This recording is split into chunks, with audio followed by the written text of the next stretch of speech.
नमस्कार, मी पंजाब डक. आज आहे 23 फेब्रुवारी 2026. मी म्हटलं होतं ना, राज्यामध्ये 22 फेब्रुवारीपासून बऱ्याच ठिकाणी खूप पाऊस पडेल, कुठं गारपीट होईल.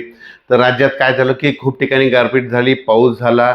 लातूर जिल्हा झाला, खूप ठिकाणी पाऊस पण झाला, गारपीट झाली. नांदेड जिल्हा झालं, चंद्रपूरकडं, यवतमाळकडं, त्याच्यानंतर हिंगोली जिल्हा, त्याच्यानंतर सांगली, सातारा, सोलापूर, कोल्हापूर, अहिल्यानगर खूप ठिकाणी पाऊस झाला ना. आज देखील 23 तारखेला खूप ठिकाणी मला शेतकऱ्याचे फोन आले.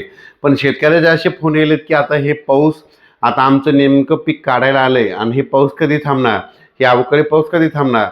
तर राज्यातल्या सर्व शेतकऱ्याला सांगू इच्छितो की राज्यामध्ये सांगायचं झालं तर आज 23 तारीख, उद्या 24, 25 आणखीन 2 दिवस राज्यात थोडं खराबच वातावरण राहणार आहे. म्हणून हा अंदाज लक्षात घ्यायचा.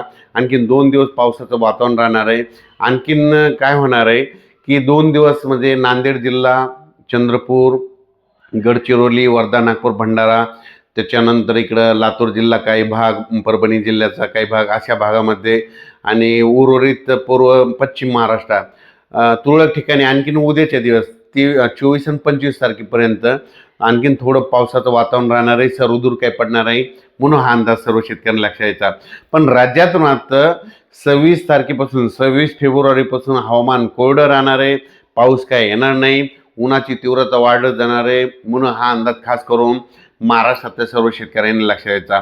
म्हणजे 26 तारखेपासून ते 10 मार्चपर्यंत जवळपास 10-12 दिवस हवामान कोरडं राहणार आहे. पाऊस येणार नाही. 1 मार्चपासून राज्यात काय होणार आहे, उन्हाचा पारा वाढत जाणार आहे.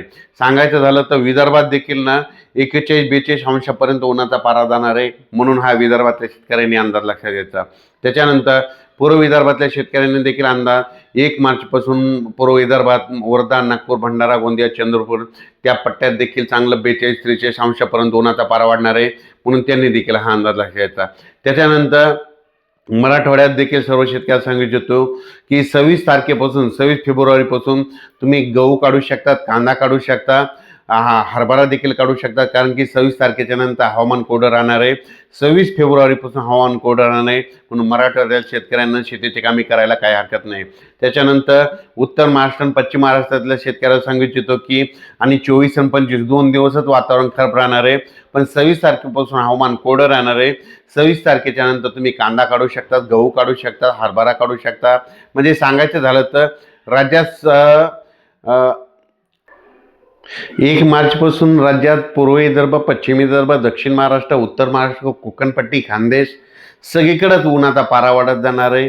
काही ठिकाणी 38 अंश, कुठं 36 अंश, कुठं 40 अंश, कुठं 42 अंश असं उन्हाचा पारा वाढत जाणार आहे. म्हणून हा अंदाज खास करून शेतकऱ्यांना लक्षात घ्यायचा. राज्यात 26 तारखेपासून हवामान कोरडं राहणार आहे. म्हणून हा अंदाज सर्व शेतकऱ्यांनी लक्षात घ्यायचा आणि आपण आपलं हरभऱ्याचं पीक काढू शकता, गहू काढू शकता. फक्त राज्यात मात्र आता 2च दिवस, आज 23 फेब्रुवारी, उद्या 24 आणि 25 या 2 दिवसामध्येच आता राज्यात थोडं वातावरणात बदल राहणार आहे. म्हणून ही अंदाज लक्षात घ्यायचा. धन्यवाद.